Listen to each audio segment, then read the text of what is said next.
Quiet Company, Chapter 1. The cold metal slab pulls open with a groan, revealing the remains tucked inside. Time of death, 2:13 a.m. Edward Francisco, estimated late 60s. Heart attack, they said. Nothing special about it. I grab the clipboard and scan the intake form as my assistants wheel him into the prep room. At least he died at home in his sleep, not in some hospital filled with misery and pain. Small comforts, I suppose. Small comforts indeed. I only hope I am so lucky. My name is Daniel. Most just call me Mr. Reed, and the dead are my passion and trade. Once I was over the fear of it, I had a great respect for death. It marks the finality of mortality, the only guarantee. This has been the family business for years, and to be honest with myself, I had no plans on continuing the lineage of such grim work. But seeing how I didn't have much education and the job was waiting for me, I didn't have much of a choice in things. I helped my father in the prep room for years as a youth, probably earlier than I should have. But this work never grew eerie or difficult to handle. It had just been so natural for me, growing up in a working funeral home. I've been in the business for 30 years now, since my father passed it to me. I've seen every kind of end a body can meet. Violence, disease, old age. It never ceases to amaze the lengths a creature will go to just to keep living, and yet it always surprises the ones left standing, as if death were some great trick or illusion that should never touch their lives, something they wish to run parallel with them and never meet. Every religion has their own take on the matter, and I myself never devoted myself to any teaching. I experienced spirituality in my own way.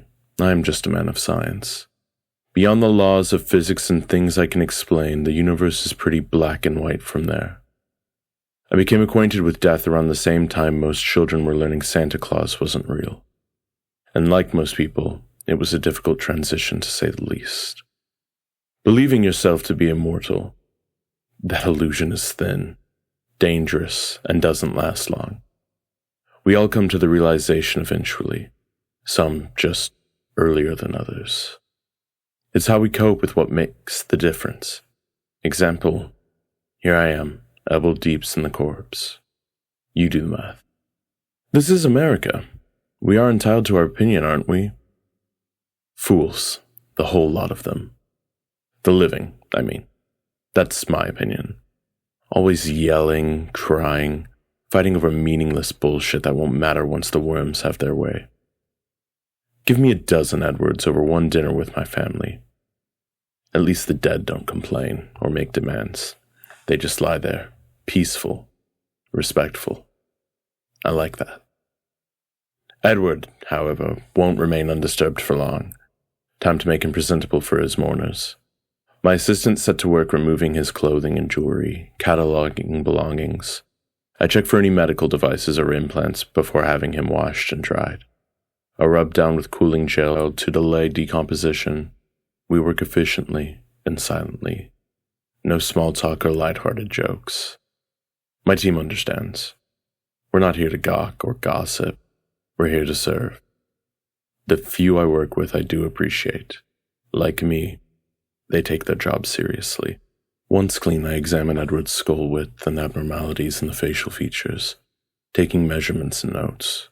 No visible signs of stroke or other skin-borne diseases. Dentures removed, fillings catalogued. His eyebrows and facial hair are carefully trimmed. When the basics are seen to, I turn to cosmetics. His sunken eyes and blotchy skin come alive again under my skilled brush. In my hands, even a 70-year-old cardiac victim can look almost lifelike once more. Dignified. At peace. As I put the finishing touches on Edward, the embalming tools already call to me. I crave the intimacy of working within, massaging organs, replacing fluids, draining the corruptible and filling the cavities with preservatives, molding features and filling sunken areas, sculpting a respectable likeness that will comfort, not frighten, the mourners. These are tasks for professionals alone, and few remain who understand the nuance, the care, but I live for it.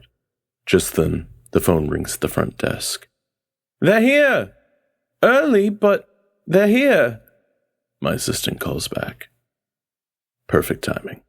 Edward is ready to receive his loved ones. I make my way to the doorway and peer into the lobby. An older couple, a middle-aged son, and 2 young children. Edward's family come to say goodbye. They seem lost, uncertain, casting weary eyes about the room. But when they see me, they stand a little taller, for they know their father, or grandfather, is in good hands.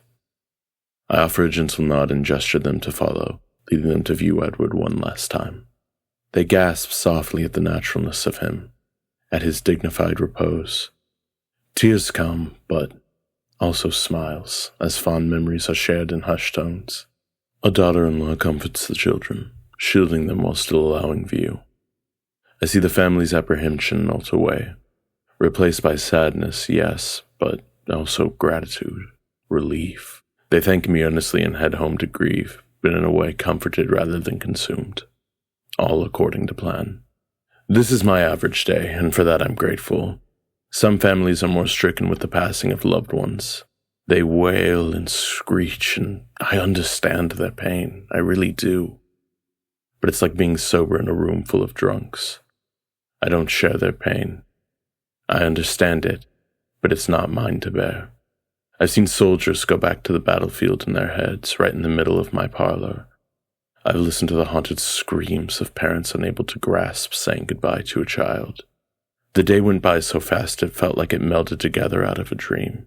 After the first viewing, the place was packed, and I got so busy I was on autopilot. I saw the last of my assistants off for the night before shutting up shop. Days like this leave me parched, eager for some idle chatter to untangle my thoughts. And who better for a candid conversation than my next resident in the basement? Before I got the night's work done, I sat at my desk and opened up the bottom drawer. My trusty flask of brandy waited for me with open arms. I twisted a lid and took a swig that warmed my insides, unlike some of my companions for the night. Sometimes I wish I could pour them a shot. I reckon some of them might need it, but what can you do? Flipping on the mortuary lights, I wheel out the slab containing Mrs. Jenkins, victim of some virulent pneumonia at 78 years young. "Evening, my lady," I say with the tip of my invisible hat. "Ready to get this show on the road? I know, I'm late. It's not my fault, really. Edward's people stayed a little longer than they should have, but who was I to send them on their way?" My embalming paraphernalia clatter together as I lay them out, neatly organized per station. What a day, I tell ya. First that heart attack victim, Edward. Seemed a gentle soul. Family was a mess, but pulled together fine. Then the Anderson funeral. Jesus. What a shit show if I ever saw one. "How are you going to order the wrong flowers? How dare you, husband of mine?" I say in my best pantomime of Miss Anderson. Nice people, but I was glad when it was over. Plus they made a mess of the banquet hall. A little respect, that's all I ask for. But then again, who leaves it how they found it? Working methodically, I injected the preservatives into her veins and waited for the machine to stop its rotation. The flow was comfortable, grounding. But you, young lady, you were a peach today. Didn't give me any sass or cause a scene like some of the other clowns. Nah, you just took your pneumonia like a champ and left it at that. I can respect that. Pulling a length of small intestine out, I wiggled it playfully. No cancer of the guts or crying for you either, missy. Just a whole lot of nothing going on under the hood, the way it should be if you ask me. I moved to the next organ with care, tidying as I worked my way inward. You know what really gets my goat, ma'am? All this, he's in a better place bullshit. Better place, my ass. Where? The cemetery? The beyond? Bunch of hogwash, if you ask me. When it's lights out, it's lights out. Ain't no pearly gates, just a hole in the dirt. And that's okay. Why can't folks just accept the beauty in that? I punctuate my question with a firm poke to her spleen. Whoops. Oh, pardon me, miss. No need to get testy now. I snickered to myself, sipping up the dermis and smearing moisturizer over her suture lines. Anywho's, I best let you get your beauty rest. Big day tomorrow. Gotta get you ready for folks to come gawk. You just think relaxing thoughts, you hear? With Miss Jenkins all shipshape for viewing, I start sanitizing my station. Nothing left now but a beer and bedtime. I flick the last light switch in the embalming room, plunging the sterile walls into darkness. Time to lock up for the night, I think, with a yawn. My bones ache in that good, tired kind of way. Nothing like a long day's work to earn a peaceful slumber. And tonight, I'm going to sleep like Miss Jenkins. I've just pulled on my coat when the phone lets out its shrill cry. Daniel Reed Mortuary, this is Daniel speaking. Silence on the line at first, then a familiar voice. Danny, it's Pam. I know you're still there. Don't lie to me. I can't help but chuckle. No fooling Pam, that's for sure. We've known each other since high school. Two misfits who found solace in one another. All right, you caught me red-handed. Just finishing up for the night, I swear. Pam harumphs skeptically. Sure. That's what you said last Friday, too, if I recall. I had to drag you out by your ear for a drink, remember? I smile at the memory. Pam shouting at me from her pickup while I locked up, too engrossed in my work to notice the hour. Vividly. And I seem to recall you ordering twice as many beers as me to catch up, as I believe were your words. Details. My point is, it's no good for you to be cooped up with these stiffs all the time. You need to engage with the living every now and then. Keep your face from freezing that way. I can hear the laughter behind her stern tone. She's right, of course. Lord knows Pam usually is. After a full day spending my energy caring for my clients, it's easy to forget there's a whole other world up here too. But I'm bone tired. Sensing my hesitation, Pam presses her advantage. Come on, Danny boy, one drink down at Molly's. My treat. I'll even drive so you don't have to worry about the last call. I ought to refuse. I really am beat, but Pam has a way about her, and the lure of her company is hard to deny. All right, you win. Just one, though, and then I'm off to bed. Got an early meeting with a potential client tomorrow. Pam whoops in celebration as I lock up. The chilly night air feels bracing as I climb into her waiting truck. She looks at me sideways, smiling. You won't regret it, Danny. When have I ever steered you wrong? I chuckle and shake my head, letting her motor us off into the shadows of the night. For an hour or two, the dead will have to wait. Pam is right. A man needs to live a little too, every once in a while. I settled into the passenger seat of Pam's truck, the worn leather seats familiar under me, and watched the funeral home recede in the distance through the rearview mirror, the neon mortuary sign casting a soft glow in the twilight. I sighed, feeling a mix of relief and unease as the building vanished from sight. Pam glanced at me, her expression kind but concerned. You know, Daniel, she began, her voice gently breaking the silence. It's been forever since you done anything outside of work. You need a break. I offered a small smile. I appreciate it, Pam, but you know how demanding the job is. There's always something. Pam sighed. That's exactly what I'm worried about. You're always at the mortuary. You need to spend some time with the living, not just the dead. I looked out the window at the passing city lights. My work is important, Pam. Making sure everything is perfect for the families, that they have one less thing to worry about. It gives me purpose. Pam nodded, her eyes softening. I get that, Daniel, I really do. But you need balance. You deserve a life outside of that place. We pulled up to a lively bar, the sounds of laughter and music filling the air. Pam parked the truck and turned to me with a hopeful look. Come on, let's go in. Just one drink. You might even enjoy yourself. I hesitated, but then relented. All right. One drink. Inside, the bar was buzzing with energy, a noticeable change from the quiet of the mortuary. We found a small table near the back, and Pam waved over a waitress. After ordering their drinks, Pam leaned back and studied me with that knowing look of hers. So how have you really been? She asked. I shrugged, taking a sip of beer. Busy, but fine. Pam raised an eyebrow. Fine, huh? You know you don't have to pretend with me. Known each other far too long for that. I chuckled lightly. I guess you're right. It's just hard to separate myself from work sometimes. Feels like if I don't give it my all, I'm failing someone. Plus, I need the distraction sometime. Lately, I've been in my own head. Not always a good place to be, but as I said, the work helps. Pam reached out a hand, placing it on mine. You're not failing anyone by taking care of yourself. If anything, you'll be better at your job if you're not running on empty. I nodded, her words sinking in. I know. It's just hard to change.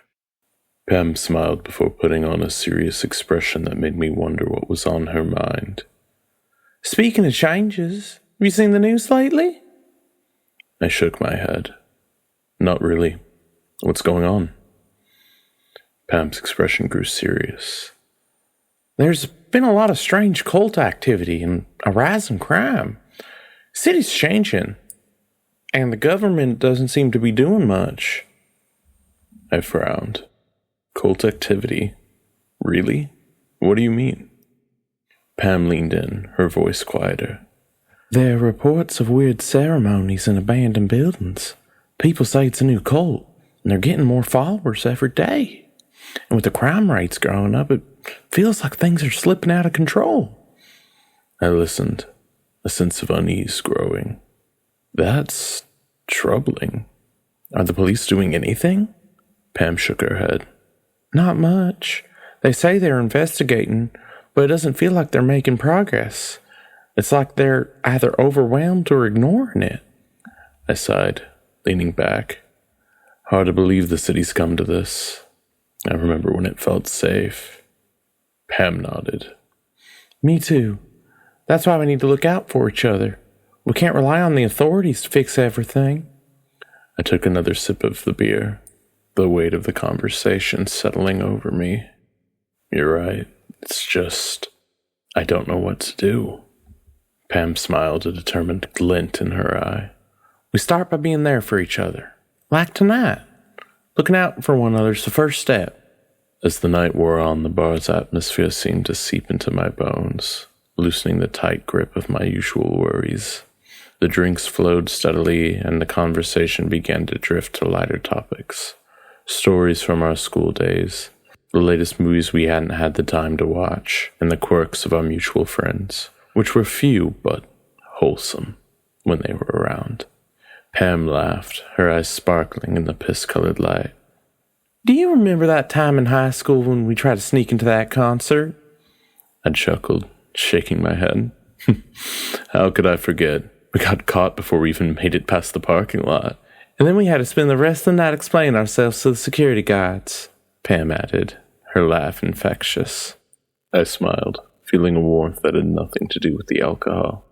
Yeah, those were simpler times. We continued sharing stories, the conversation flowing easily. Pam's laughter was a lullaby to my weary soul, reminding me of the joy I often missed out on. For a moment, I could almost forget the weight of my responsibility. As the bar's neon lights flickered and the crowd began to thin, the bartender called out, "Last call!" Pam glanced at her watch and then at me. Looks like we should probably head out. I agreed, finishing my drink in a long gulp. Yeah, it's getting late. We settled the bill and made our way out into the cool night air. The city was quieter now, the streets mostly empty. Pam unlocked the truck and we climbed in, the engine rumbling to life. The drive back to the funeral home was peaceful, the silence between us comfortable. I started to feel a sense of calm that had been absent for far longer than I remembered. When we pulled up to the mortuary, I turned to Pam. Thanks for tonight, Pam. I really needed this. She smiled, her eyes soft. Anytime, Daniel. Remember, you need to take care of yourself, too. I saluted, a gesture meant to be funny, opening the door and stepping out. I will. Good night, Pam. Good night, she replied, watching as I made my way back to the entrance. As the truck drove away, I stood for a moment, looking up at the building that had become both my refuge and my prison. I entered quietly, the familiar scent of polished wood and flowers greeting me. I locked the door behind me and made my way up the narrow staircase to my modest bedroom above the funeral home. Exhaustion hit me with full force as I entered the bedroom. I barely had the energy to undress before collapsing onto the bed. The events of the evening played through my mind, a soothing blur of laughter, conversation, and companionship. For the first time in a long while, I felt a sense of calm. As I drifted off to sleep, I promised myself that I would try to find more moments like tonight, moments that reminded me I was still a part of the world of the living, not just a caretaker of the dead. Sleep came swiftly, and with it a deep, dreamless rest that would carry me through to the morning, ready to face another day. I awoke to the sound of the funeral home's ancient boiler hissing and clanking, a symphony of mechanical protest that had become my unwelcome morning serenade. The thin mattress beneath me did little to cushion the aches of a night spent twisting and turning. I sat up, letting the cobwebs of sleep dissolve in the chilly air of the small room above my mortuary. My sanctuary, if one could call it that, was a sparse affair. A bed, a wooden dresser, and a small window that framed a sliver of the world outside. The sunrise was a faint promise on the horizon, a muted glow against the encroaching day. I stretched, feeling my joints pop in a way that reminded me of the rigidity that would soon be under my scalpel. There was no time to linger. The recent crime wave had turned my humble mortuary into an overflow station for the city's burgeoning corpse population. The medical examiner's office, overwhelmed by everything from bus accidents to murders, had gratefully offloaded 3 new cadavers into my care last night. As I descended the creaky stairs to the main floor, the familiar scent of formaldehyde and disinfectant greeted me. It was a smell that had long since ceased to bother me, now more like an old friend whose presence I had grown accustomed to. I flicked on the lights in the preparation room where 3 gurneys stood side by side, each occupied by a silent tenant. "Well, good morning, folks," I said, my voice echoing slightly in the sterile room. "Looks like we've got a busy day ahead of us." The first body belonged to another John Doe. The police had found him in an alleyway. No ID, no nothing. Some poor soul in the wrong place at the wrong time, I suppose. The second was a Jane Doe, her identity as obscured. Her face bore the brutal marks of a violent end. The third, however, had a name. Mr. Harold Jenkins, a retired school teacher whose family I would need to contact. I slipped on my gloves and apron, the ritual as familiar as brushing my teeth. Crossing to the first gurney, I pulled back the sheet and looked down at John Doe. He had the pallor of one who had been dead for some time, his rate of decay supporting my theory. "You know, John, you really should have picked a better place for a nap," I remarked as I prepared the instruments. Alleys aren't known for their hospitality. I began the autopsy, my hands moving with the practiced ease of someone who had spent years in the company of the dead. As I worked, I spoke to him, the words flowing naturally.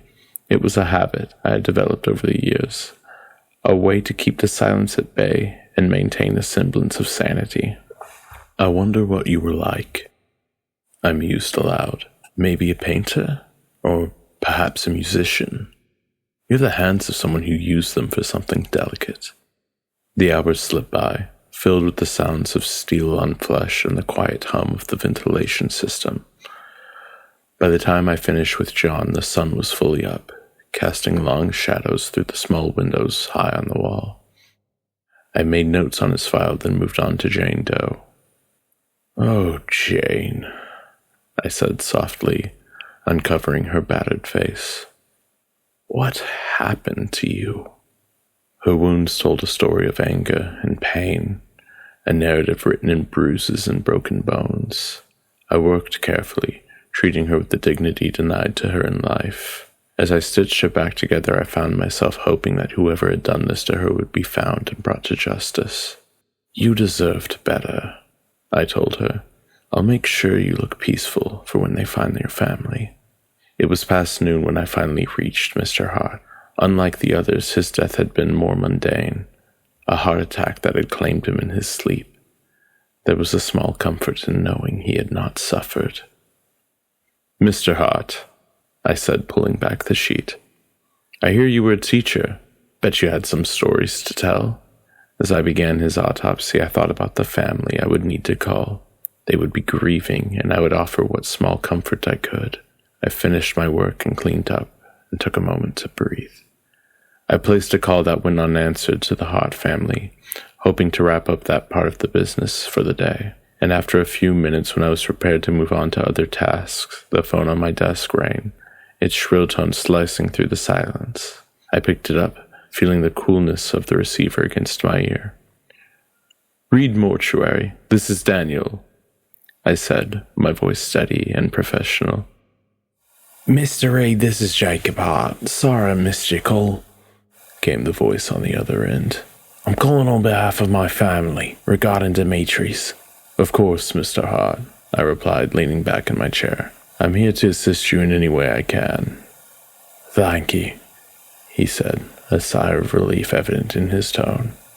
"We wanted to confirm that Demetrius will be ready for viewing on Monday morning." "Yes, Mr. Hart," I confirmed. "We've prepared everything according to your specifications.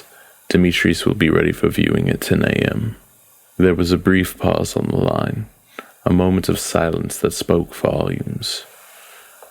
"You have our deepest gratitude, Mr. Reed. Demetrius was a pillar of the community, a voice that will be sorely missed. My father wanted me to convey our thanks to you for your understanding and the care you've taken." "It's truly my honor to serve your family," I said, meaning every word.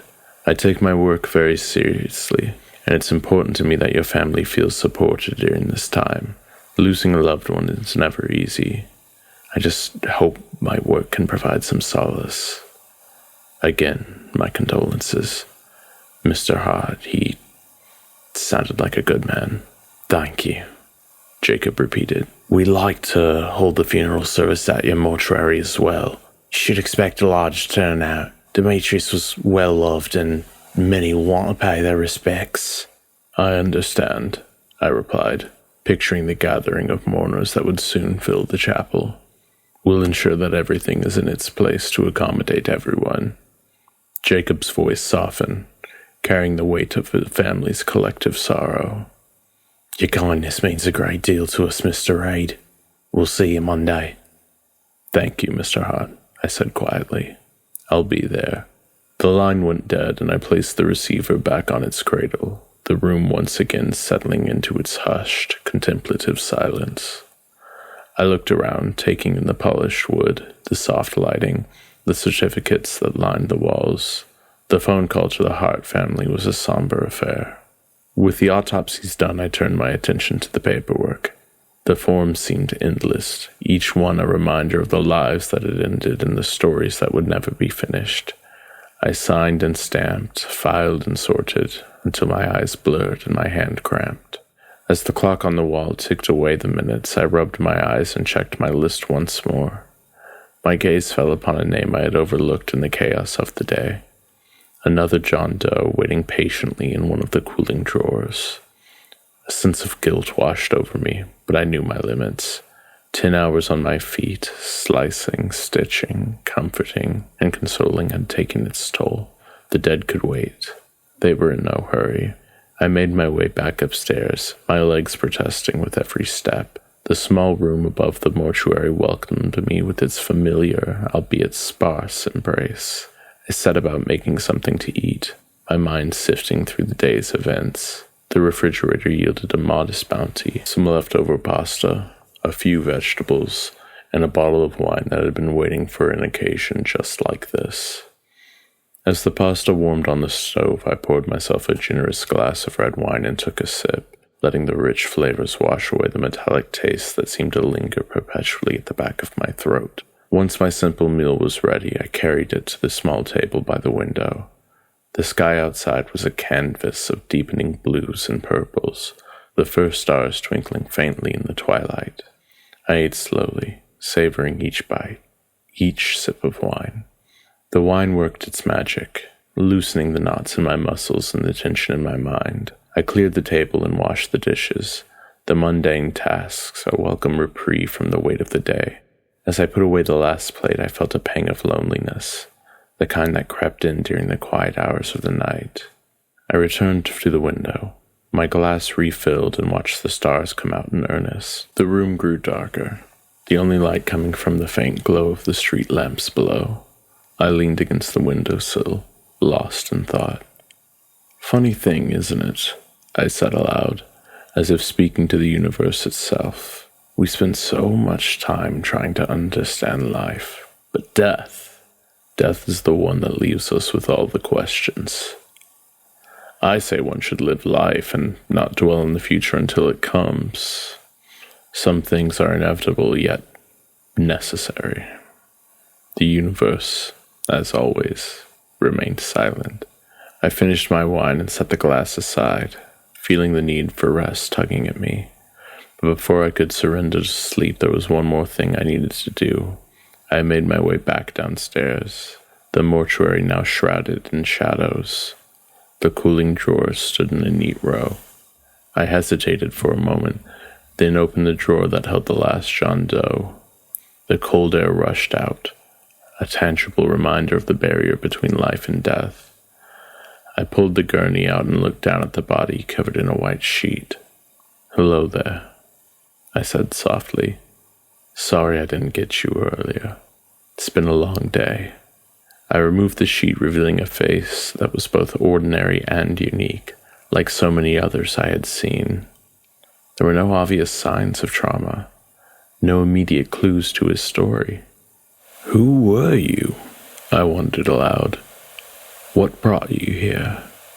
I didn't have the energy for a full autopsy, but I took a few notes, marking down any distinguishing features, anything that might help identify him later. As I worked, I spoke to him, my words a quiet murmur in the stillness. "You know, we're not so different, you and I said. "Both of us caught in this current of chaos. Maybe in another life we'd have met under different circumstances." The work was methodical, a series of practiced motions that required little conscious thought. When I finished, I covered him again and returned him to the drawer, making a mental note to prioritize his case in the morning. I straightened up, feeling the day's exhaustion settling into my bones. The mortuary was silent once more, the only sound the faint hum of the cooling system. I turned off the lights and headed back upstairs, my steps heavy, but my heart a little lighter. In the sanctuary of my small room, I changed into my pajamas and crawled into bed. The bed welcomed me with open arms, and I sank into the mattress, exhaustion pulling me under. Sleep came quickly, like a thief in the night. Sunday passed without incident, praise be. The medical examiner's office didn't drop off any unexpected cadavers, allowing me a rare day of true rest. But repose can only last so long in my line of work before the itch begins for purpose and motion. Monday came crisp and cool, morning light filtering through the stained glass as I went about readying for the Hart family's observances. The Hart's family viewing went off without a hitch as folks shuffled past her casket to pay respects. Mr. Hart wasn't exaggerating. It seemed the whole town came through those parlor doors to mourn their matriarch. I had to commandeer chairs from other rooms just to seat them all. Stayed on my feet the whole time, catering to needs, but it was rewarding work. As the flow slowed, a pastor from their church delivered a sermon for those gathered.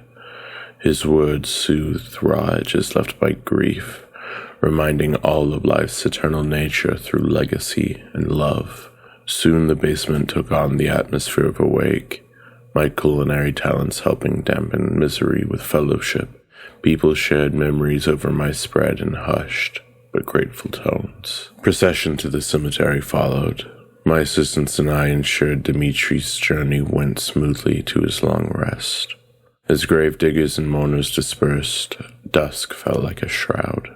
Another case closed. Another life celebrated and laid to earth through our offices. I felt the tiredness seep in on my drive home, bones begging for slab as much as any resident of my parlor. The day had been long but satisfying, helping to lay Mrs. Hart's remains to rest and providing comfort to her grieving loved ones.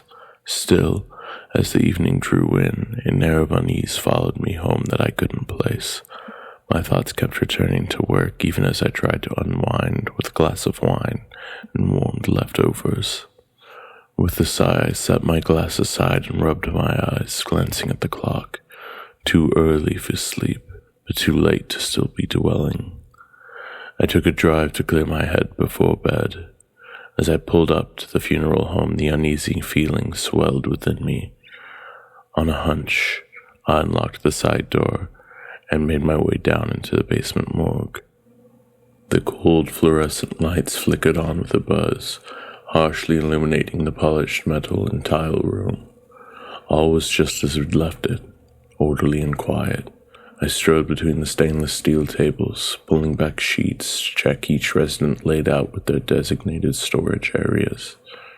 Jacob Green, died of an aneurysm at 52. Check. Agnes Worthington, elderly woman, passed in her sleep. Check. Gerald Davis, motorcycle accident victim, aged 34. Check. All present and accounted for. My unease began to recede, satisfied all was well, but still a thought nipped at the back of my mind. One more locker to check. I pulled open the final door to reveal nothing. The space was conspicuously empty. A cold knot formed in my gut. John Doe, from intake Saturday night. Where had he gone? My hands rattled as I searched the records again to be sure. Yes, there were notes in my cramped scrawl. Time of arrival, estimated age, preliminary cause of death, next of kin search attempts. It was real, but the space remained vacant.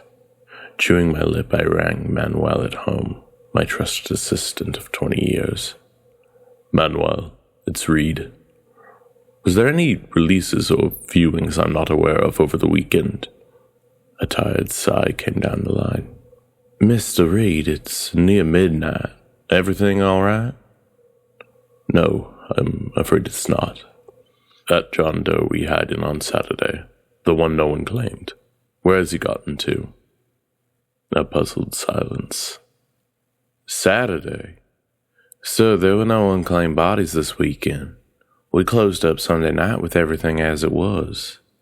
Red pooled cold in my gut. Check the records, I insisted sharply.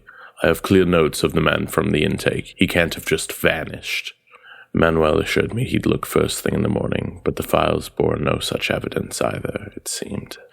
We hung up with more questions than answers, and I retired for the night, no more eased than before. Sleep came fitfully, plagued by glimpses of empty metal tables and pale corpses vanishing into blackness.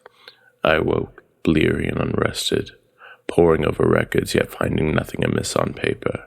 But I knew what I'd seen, or thought I had. Was I losing my mind down here in the pale glow among death's company? Maybe Pam's on to something.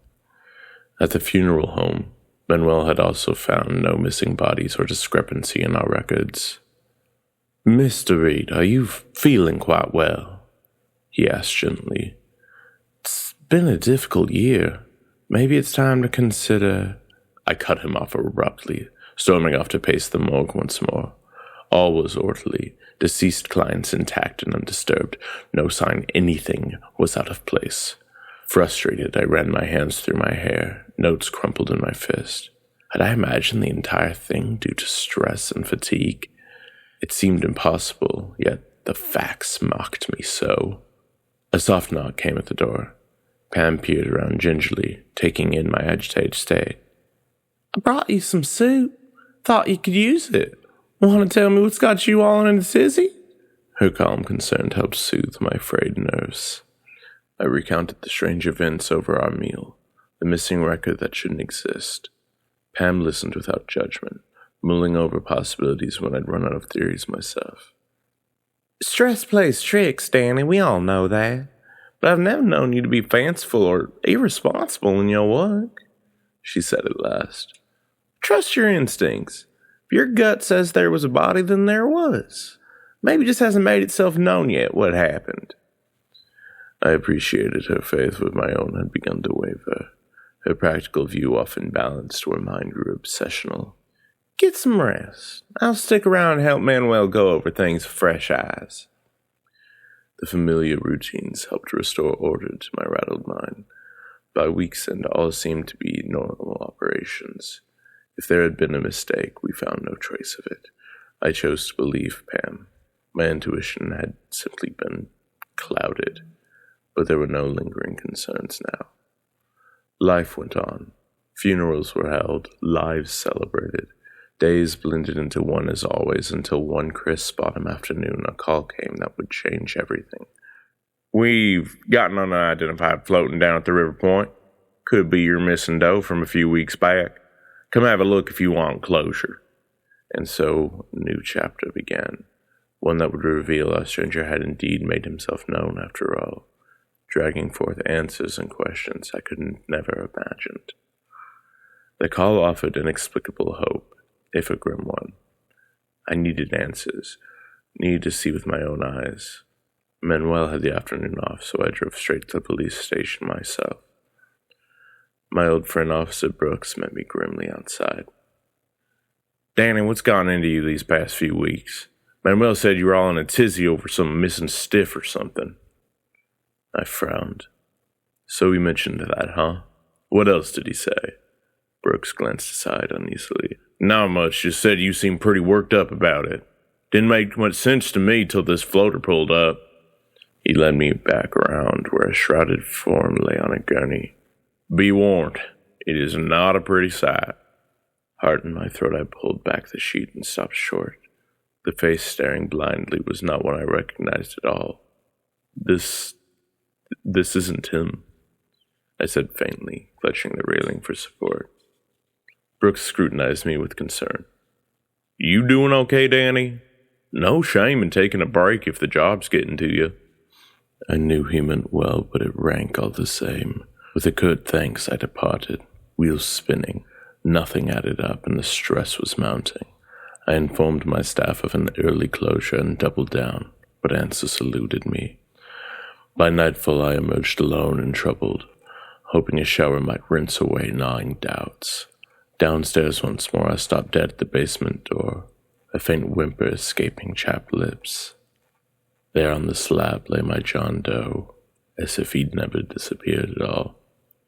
Shaking, I called Manuel first, but reached voicemail. Pam answered on the second ring, soothing but hurrying over right away. With her help, surely this riddle could be solved cleanly, logically. For now I paced the room, struggling to distance my swirling thoughts from that enigmatic form on the table. Rustling from the stairs startled me from my daze. Pam's voice called out softly.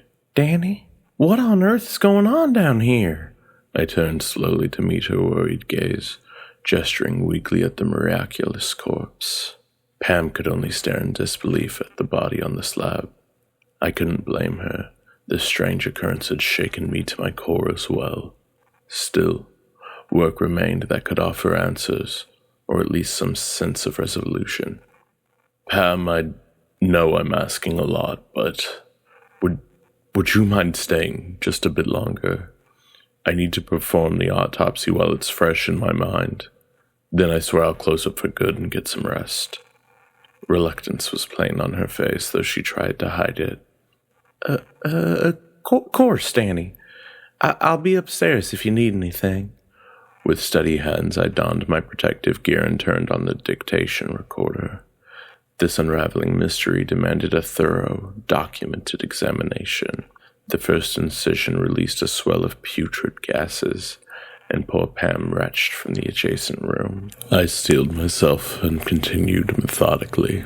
Peeling back layers, I noticed something bizarre in the dermis. Faint black symbols seemingly scorched onto the inside of the skin. Runes or hieroglyphics of some kind, like nothing I'd ever witnessed. Baffled, I peeled further to get a better look. No earthly explanation presented itself as to how these strange marks could have formed.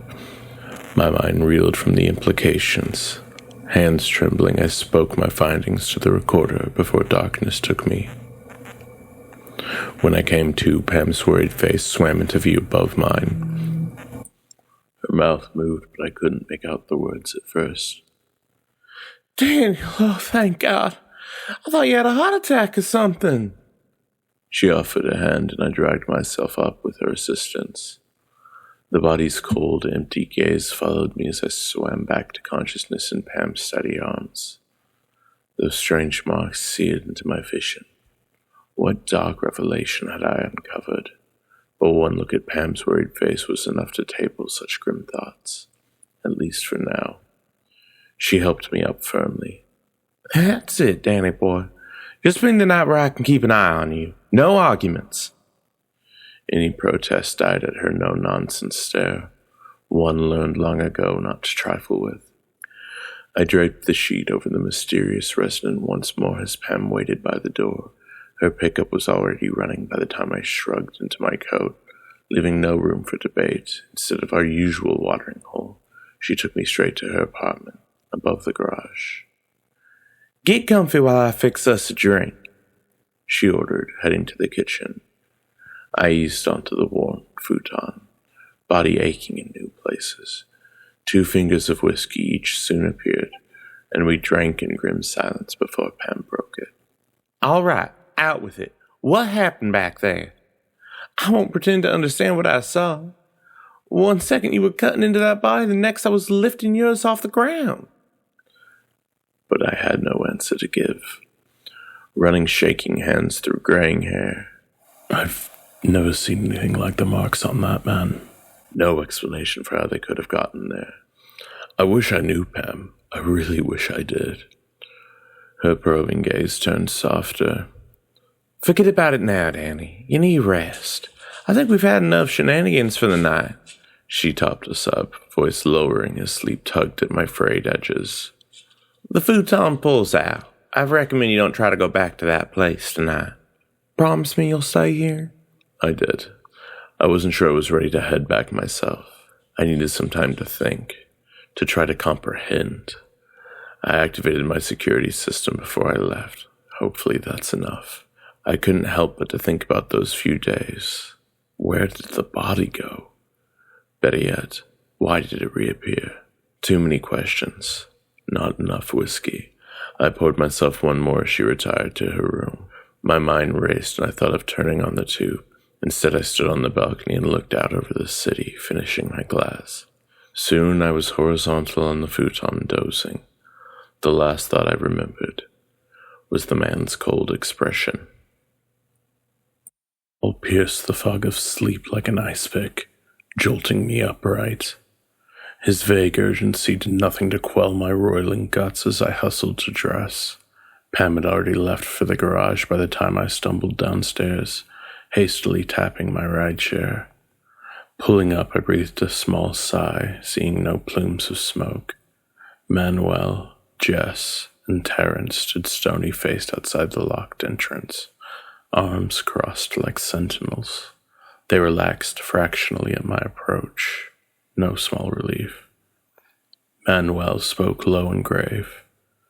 Sorry to drag you down here so early, boss, but you're gonna want to see this for yourself. Follow me. Dread permeated within the funeral walls. Papers were strewn in chaotic scatterings across every surface, while equipment lay scattered. I wheeled on Manuel in display. What the hell happened? He held up placating hands. No one broke in as far as we can tell.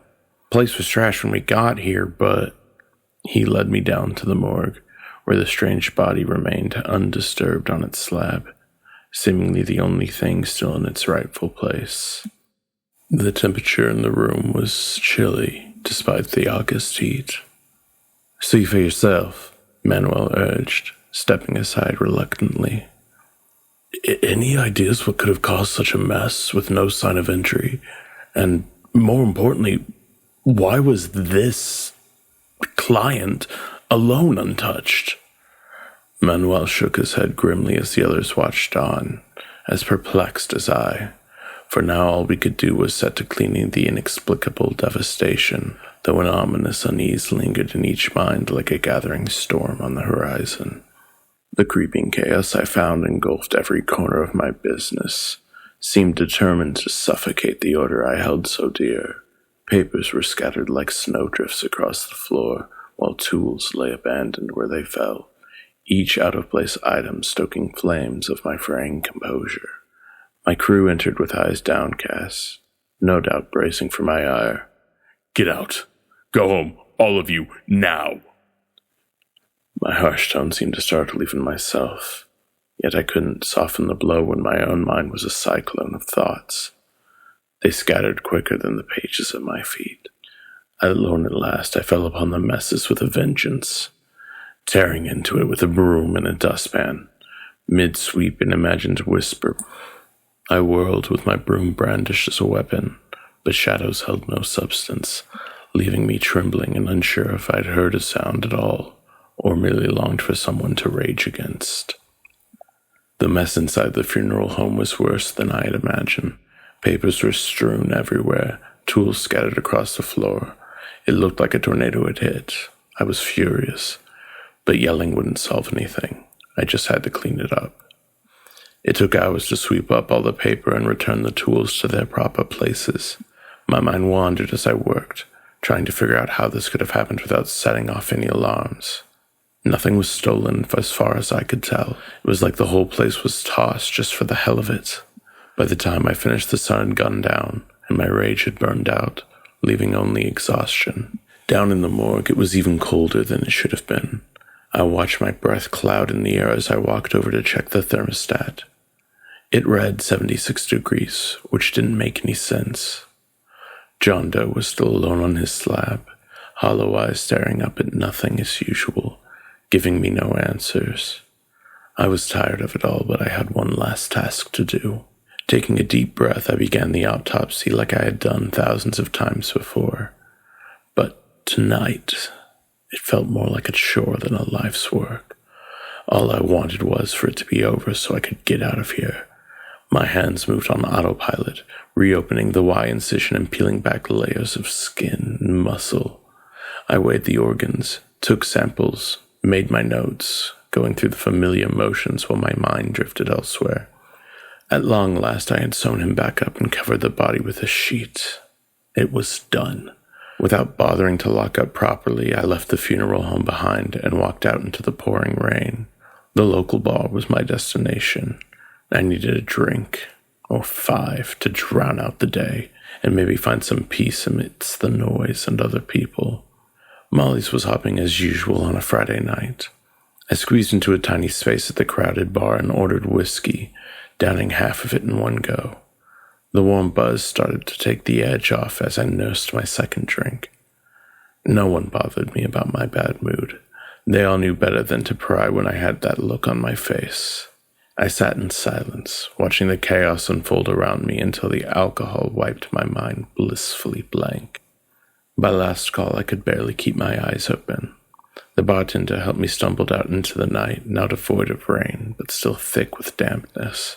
Somehow I made it back to my empty house and collapsed onto the bed, clothes and all, not even bothering with lights.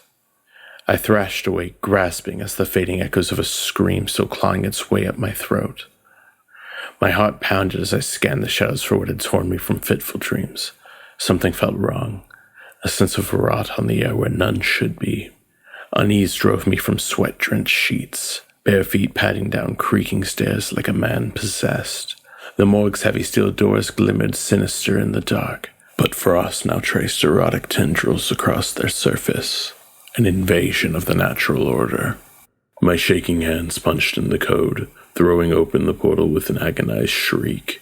Frigid air slapped me awake, carrying undertones of things best left undisturbed. Everything lay in ruin, equipment tossed, tables standing empty and accusing. No, please no. I crossed the icy floor on legs refusing to hold me, Drawn to the farthest slab by some dark compulsion, sheets were thrown back from the cold metal. Its occupant vanished once more into whatever void had birthed that scream that still echoed in my brain. A prickle raised the fine hairs along my neck. I was not alone in this desecrated place. 2 sulphurous orbs smoldered in the darkness just beyond the pool of nauseating light, studying me with alien malice across an unbridgeable chasm. The cold hit me first. It seeped into my bones, an icy grip that twisted and turned, making its way through my skin like an invasive parasite. My breath, visible in the frigid air, formed tiny clouds of vapor that dissipated too quickly, as if even the atmosphere around me was impatient. I shivered, my clothes still saturated from the rain, clinging to my skin like a second damp layer. I was in the mortuary, standing amidst the silent sentinels of death, the cadavers draped in pristine white sheets like some macabre choir awaiting a conductor. I had been awakened from my drunken slumber by a scream, a sound so piercing it felt as though it had clawed its way into my dreams and dragged me back to reality. The hangover throbbed like a second heartbeat in my skull, but it was the scream that had driven me downstairs, past the creaking floorboards and the shadows that seemed to stretch and writhe in the corners of my vision. The mortuary was half lit by penetrating moonlight, the harsh fluorescent lights above flickering intermittently, casting unsettling shadows that danced across the room. The silence was profound, a thick, oppressive blanket that muffled even the slightest sound. I could feel the weight of it pressing down on me, each heartbeat echoing in my ears like the ticking of a death-watch beetle. Then I heard it, a whisper, a low, insidious murmur that seemed to crawl under my skin, a corpse resting under a sheet that fluttered slightly as though disturbed by an unseen breeze. My heart pounded in my chest, each beat desperate hammer against the cage of my rib. Daniel! The voice called, a guttural rasp that seemed to reverberate through the room. Daniel, you piece of shit. Come closer. I froze, every instinct screaming at me to flee, but my feet were rooted to the spot, held in place by a combination of morbid curiosity and sheer terror. The voice was wrong, twisted, like nails on a chalkboard mixed with the echo of a dying grasp. Don't be a fucking coward, Daniel. Come see what you've done. I took a hesitant step forward, my legs trembling. The air grew colder with each step, the frost biting at my exposed skin. As I approached the corpse, the sheet fluttered more violently, as if reacting to my presence. I reached out with a trembling hand, grasping the edge of the sheet. With a swift motion, I pulled it back, revealing the body beneath it. It was a man, his face twisted in a grotesque rictus of pain and terror. His eyes were wide open, staring sightlessly at the ceiling, and his mouth was frozen in a silent scream. But it was not his face that horrified me. It was the runes, black and sinister, clearly visible in the cadaver's bodily cavity. The flaps of skin hung loosely as the dead thing wobbled in place. They were intricate, arcane symbols that seemed to pulse with a malevolent energy, as if they had been carved from the inside out. Do you like my handiwork? The voice was closer now, almost in my ear. I spun around, but there was no one there, just shadows and the oppressive silence. I can smell your soul, the voice hissed, dripping with venom. I long to taste you. I stumbled back, my back hitting the cold metal of another table. The mortuary seemed to close in around me, the walls narrowing, the ceiling descending.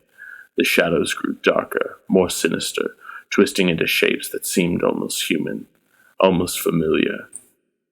You'll rot here, Daniel, the voice Right with the rest of them. You think you're better? You think you're alive? The lights flickered again, plunging the room into brief darkness. When they came back on, the man's body was gone. The sheet lay crumpled on the table, stained with blood, but the corpse had disappeared. Panic surged through me, a white-hot jolt that sent me scrambling backward, my breath coming in ragged gasps. Leaving so soon. The voice was a whisper now, a breath against my ear. I felt a cold hand brush against my neck, and I screamed, swatting at the air around me. The touch was gone, but the sensation lingered, a phantom grip that sent shivers down my spine. I turned and ran, my footsteps echoing through the empty halls. The mortuary seemed to stretch out before me, the exit always just out of reach. The shadows followed, whispering obscenities, taunting me with every step. I reached the stairs, my legs burning with exertion, and took them two at a time. The building seemed to twist around me, the familiar paths distorted as if the architecture itself had become a living, breathing thing, intent on stifling my attempts at escape. My heart pounded in my chest, a frantic rhythm that drowned out all rational thought. The door was in sight now, just a few more steps and I would be free. Freedom was a cruel illusion. Just as my hand brushed the cold metal of the doorknob, an unseen force yanked me back, its grip cold and relentless. I was dragged across the floor, my nails scraping against the polished wood, my screams echoing in the silent halls. Darkness enveloped me, a suffocating shroud that swallowed my cries, my everything. The next day, the funeral home was eerily quiet. The sun's rays filtered through the windows, illuminating the stillness. Manuel arrived promptly at 8 a.m., as he always did. He was used to Daniel's punctuality, his presence a constant, reassuring fixture in the mortuary. But today was different. After a half hour of checking every room in the entire building, Manuel grew concerned. It was unlike him to vanish without leaving a note, especially with the funeral home being his residence. He chalked it up to stress, assuming he needed some time off. He had seen his boss, a man he admired, unraveling lately, the pressure of the job taking its toll. With a sigh, Manuel took command, preparing for the day's intake. The staff moved about with their usual efficiency, the routine of death a familiar rhythm to their lives. But that rhythm was shattered by a scream, a sound so piercing it sent a jolt of fear through everyone in the building. Manuel ran towards the morgue, his heart pounding in his chest. He burst through the doors to find one of his interns, pale and trembling, staring down at one of the slabs. There, lying in a twisted heap, was Daniel's body. Next to it, the corpse they had been examining the previous day. The horror of the scene was overwhelming, the air thick with an unspoken dread. The staff were stunned, their minds struggling to process the macabre tableau before them. The police arrived swiftly, their presence a blur of uniforms and flashing lights. They moved with practiced efficiency, cordoning off the area and conducting their investigation, but their conclusion was a hollow comfort. No foul play, just a strange, inexplicable death. The case was closed, the incident filed away as an unsolved anomaly. When Daniel Reed had accepted the unknown man into his care, it set in motion a dark design beyond even his understanding. Foul words of power carved into his flesh, a blasphemous incantation that tore the veil between realms. It was this profane magic that had stirred the spirits from their slumber, twisting their souls into instruments of vengeance. And it was they who sought out Daniel, dragging him screaming into the deepest chambers where his doom awaited. In the nights that followed, terrible wails could be heard emanating from the funeral home, an unearthly choir, marking the boundary between the living world and whatever eldritch place now held sway below. Those aging boards would forevermore be known as hallowed ground, but a ground best left undisturbed. As for the spirits, and whatever unspeakable force had mastery over them, they remained bound to that place. Reed's funeral home stands as a warning against those who would commune with the departed, and defy the natural order between life and death.